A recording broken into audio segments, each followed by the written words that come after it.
There are no more excuses, as far as I'm concerned, about not teaching children how to read. We know what works. Signing this bill is the end of a long, long time of people sitting in rooms trying to hammer out differences. It's a great symbol of what is possible in Washington when good people come together to do what's right. And now it's up to you, the local citizens of our great land, to stand up and demand high standards and demand that no child, not one single child in America, is left behind. Thank you for letting us come. May God bless you.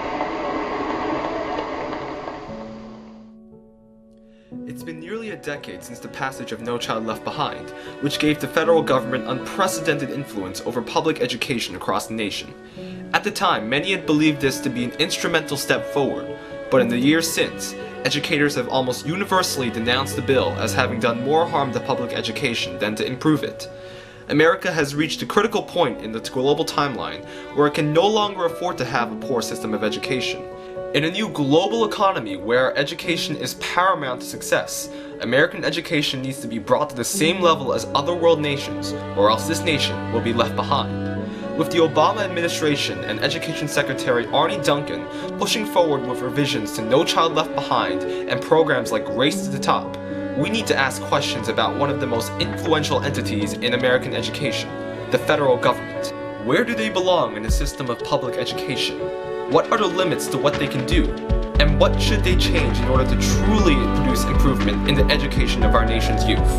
It is a question that needs to be asked, for its answer will have profound ramifications as to the future of not only the nation's children and teenagers, but the very well-being of the United States of America in the 21st century.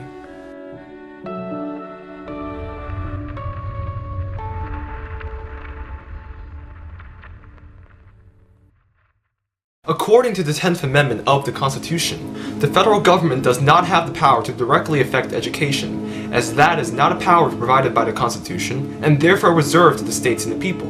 The Department of Education clearly states this as a disclaimer before considering their education policies, but this in no way means that the federal government has absolutely no influence over education across the nation. On the contrary, due to a power that is granted to Congress, the power of the purse, the federal government can compel states to pass education legislation approved by the administration in exchange for federal funding. Should the states refuse, the federal funding can be withheld. And in these trying economic times, where severe budget cuts are being made nationally, states often cannot refuse the money and therefore have to acquiesce to federal requirements. What some of these requirements entail often ring a sour note with the teachers in the classrooms.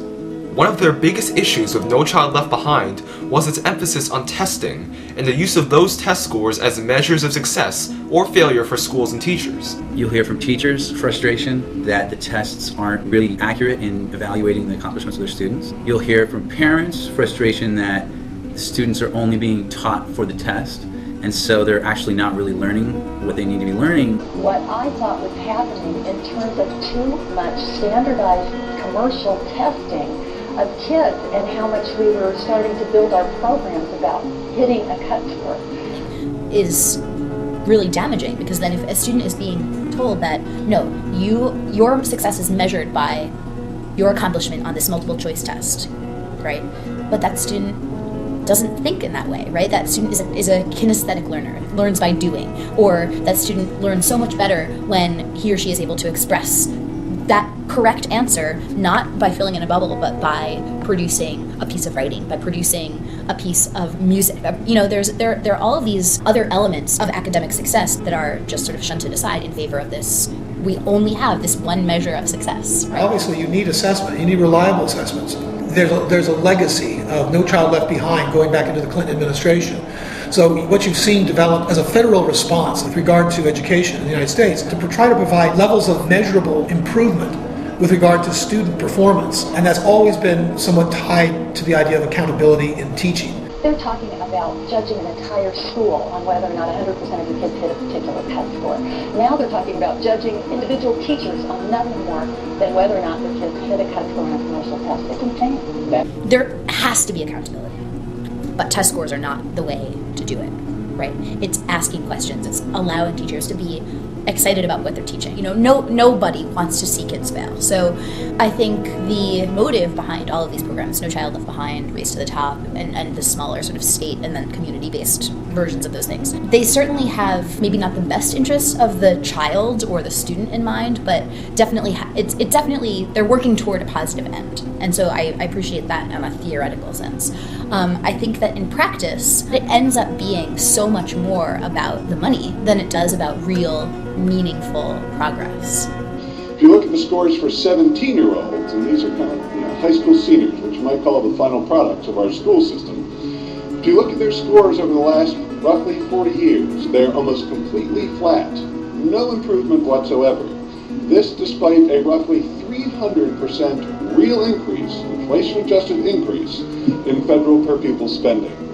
I don't think you can get a more compelling set of data than that to show that federal education policy has failed. And the idea that the federal government can do no more than make sure children are not left behind is probably warranted. The federal government can try to establish basic guidelines to try to move states and localities toward accountability for teachers and for enhanced student performance. But the way that oftentimes they do that is by attaching money, grants, and other earmarked funds that will advantage some states or localities for education and others not.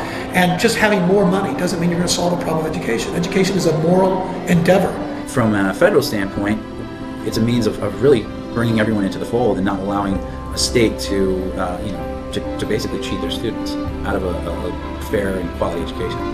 I'm not entirely against them because, like I said, I feel like they can be very informative, but I think that so many things are allowed to slide through the cracks because of these big umbrella policies. So I think that the federal government certainly should exist as a champion for real education, but I think that in terms of real policy, really effective policy, it needs to be smaller. It needs to be, as you said, localized. It's difficult to think how a federal government would play a more meaningful role than just concerns about minimum equity and educational opportunity, and augmenting states with additional funding in areas that the federal legislators think is important.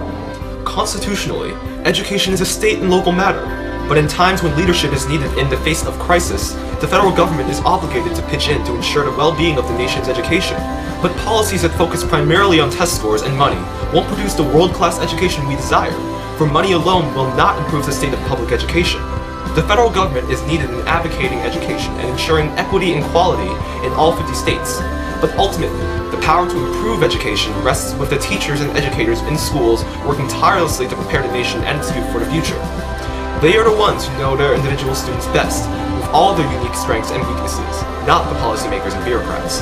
The policies that will work the best will be the ones that will allow teachers to teach, enjoy what they teach, and not hinder the creativity and innovation that they possess. But this balance of power between the federal government, the states, and localities has yet to be established, and for the sake of America's future, it has to be established soon.